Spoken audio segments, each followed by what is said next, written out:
leg, Mattis testified before a Senate subcommittee reviewing the Pentagon budget request for fiscal 2018.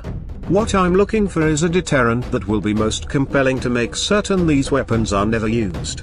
Mattis is referring to the Pentagon's Nuclear Posture Review, a top-to-bottom assessment of U.S. nuclear capabilities and strategy, including the Cold War-era triad of bombers, submarines and ground missiles designed to ensure the U.S. could counterattack after a first strike.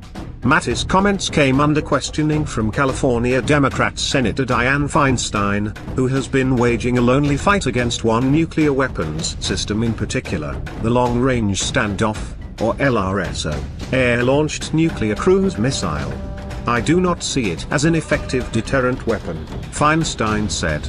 "I see it as Russia taking action to counter it, and with the cost and the fact that we've got new ballistic missile submarines, new bombers, new intercontinental ballistic missiles and new warheads, I wonder why we need to develop this specific weapon? The cost is going to be inordinate." Mattis replied that his initial take is that the bomber leg of the triad will need the standoff capability of an air-launched cruise missile to get past increasingly sophisticated enemy air defenses, but said he's still studying the system. "I've not yet completed my own review," Mattis told Feinstein.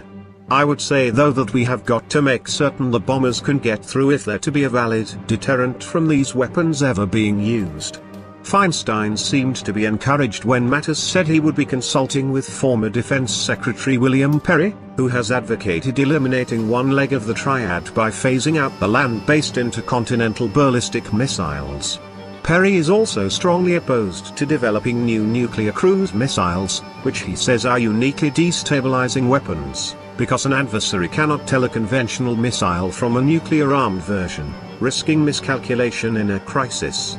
"I register loud and clear the potential destabilizing view that some people see this weapon bringing, and I'm taking that on board," Mattis said. "But I've got to do more study."